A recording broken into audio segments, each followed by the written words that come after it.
और बात करेंगे अगली बड़ी खबर की। शिवपाल यादव ने फिर दिए राजनीति के बड़े संकेत। जी हां, शिवपाल यादव ने किया पीएम मोदी को ट्विटर पर फॉलो। मुख्यमंत्री योगी आदित्यनाथ और दिनेश शर्मा को भी किया फॉलो।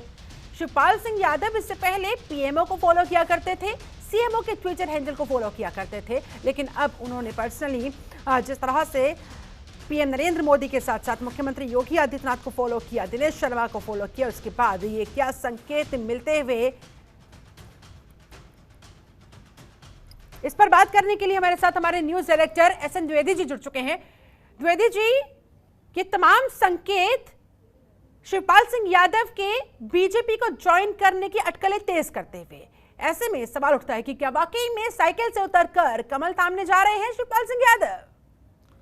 शिल्पा, देखिए, राजनीति में जब भी इस तरह की कोई चीजें होती हैं या कोई चीज लिखी जाती है, कोई चीज बोली जाती है, तो उनका कोई ना कोई मतलब जरूर होता है, कोई ना कोई निहितार्थ उनका जरूर निकाला जाता है।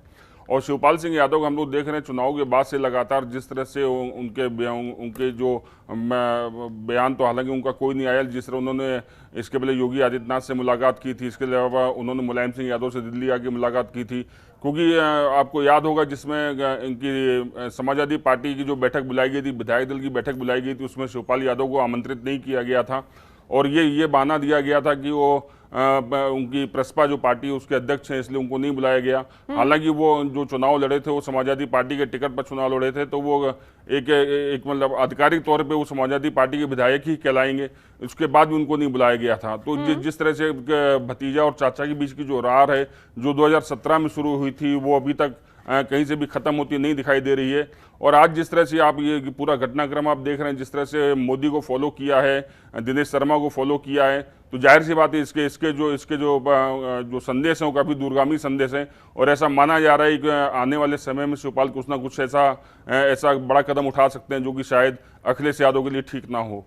बिल्कुल, ये संकेत इसी तरफ कहीं ना कहीं बहुसमझी के बाद छोटा भाई भी अब बीजेपी के साथ होता हुआ दिखाई दे रहा है। ऐसे में सवाल उठता है, सर, मुलायम सिंह यादव क्यों इतने लाचार बने हुए हैं? क्या अखिलेश यादव के सामने एक नहीं चल रही है?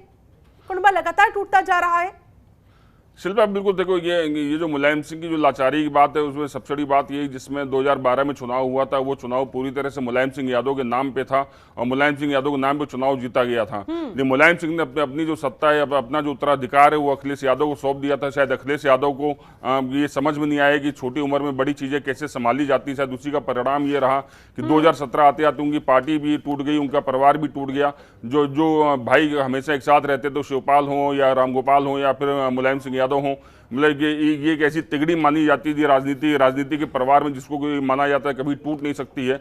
लेकिन 2017 में जिस तरह का ये राजनीतिक परिदृश्य पैदा हुआ, उस सबने देखा और सबने काफी ताज्जुब भी करी, इतना बड़ा ब्लंडर क्या हुआ से। लेकिन अब चूंकि परिवार ने पूरा संकट सब हो गए, लेकिन वो शायद ऊपर ही दिखावा था एक होने का। बाद जब सरकार नहीं बनी तो उसके बाद फिर आप देख रहे हैं कि चाचा की राह अलग है और भतीजे की राह, क्योंकि 15-20 दिन पहले तक पार्टी के लिए चिंतित चाचा आज की तारीख, जाहिर तौर पर आपने जिक्र किया कि बयान तो कोई नहीं दिया शिवपाल यादव ने, लेकिन है उसे छलन से भी रोक नहीं पा रहे हैं। बिल्कुल, ये जो दर्द है, ये दर्द काफी गहरा है, इसलिए जिसमें समाजवादी पार्टी का गठन हुआ था, उसमें मुलायम सिंह के साथ कंधे से कंधा मिलाकर और सड़कों पर उतरकर लाठियां खाकर शिवपाल यादव ने इस पार्टी को बनाया था। शिवपाल यादव का पूरा बनाया हुआ संगठन था, उसको एक झटके में जिस तरह से अखिलेश ने उस पूरे संगठन के ऊपर कब्जा किया, फिर एक करके वहां से शिवपाल यादव के आदमियों को किनारे करना शुरू किया, वो भी अपने चचेरे चाचा के साथ मिलकर, रामगोपाल यादव के साथ मिलकर। रामगोपाल के साथ ये माना जाता है कि शिवपाल के संबंध कभी भी बहुत ज्यादा मधुर नहीं रहे। तो जिस तरह से पूरे संगठन के ऊपर अखिलेश ने कब्जा किया और पूरे चाचा को किनारे किया, चाचा ने फिर एक पार्टी बनाई, प्रगतिशील समाजवादी पार्टी।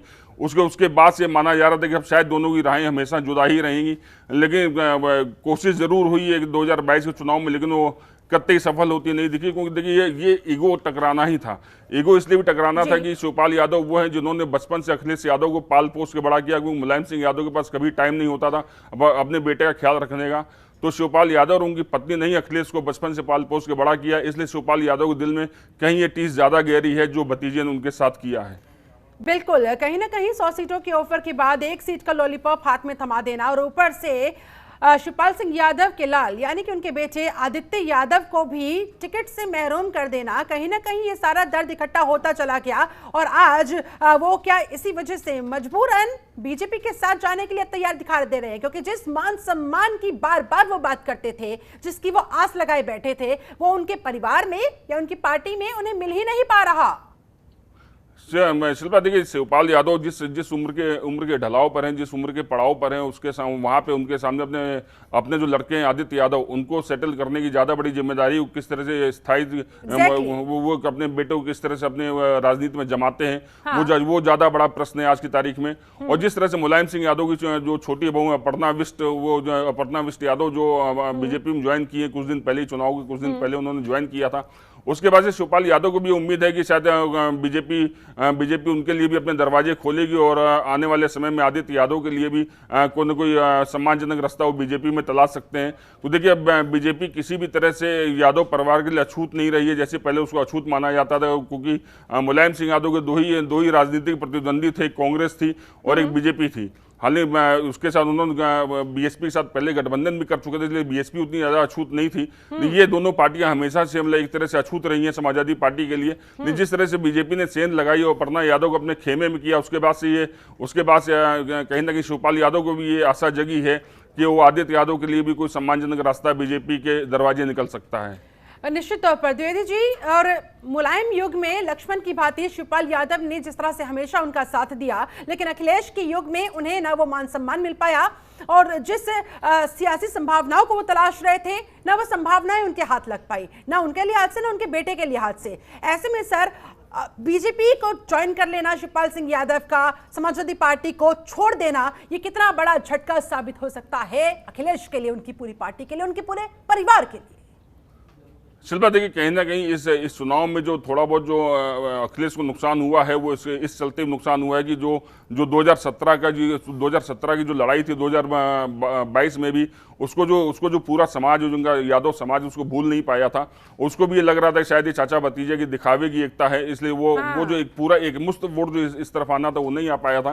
और देखिए, ये हकीकत है, अगर शिवपाल यादव छोड़ के चले जाते हैं, शिवपाल यादव की पकड़ आज की तारीख में भी अखिलेश यादव से कहीं ज्यादा संगठन के लोगों पर है, पुराने लोगों पर है। और शिवपाल यादव आज भी जिस बेल्ट में, पूरा जो बेल्ट है आपकी एटा मैनपुरी बुंदेलखंड की जो बेल्ट है, वहां पे शिवपाल यादव अभी भी एक सर्वमान्य नेता है। और शिवपाल यादव जमीन से जुड़े हुए नेता हमेशा से माने जाते हैं। अखिलेश यादव को हम सब ने देखा है कि जिस तरह से चुनाव आते हैं फिर वो बाहर आते हैं। हाँ। और अखिलेश यादव एक एसयूवी वाले नेता हो सकते हैं, लेकिन शिवपाल यादव हमेशा साइकिल वाले नेता रहे हैं। तो शिवपाल यादव की जो मान्यता है वो हमेशा से उस समाज में ज्यादा रही है।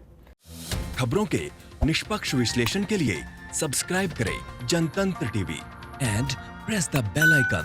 Never miss any update.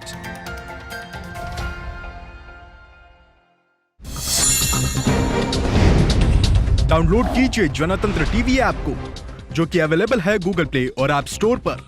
अधिक जानकारी के लिए अभी डाउनलोड करें।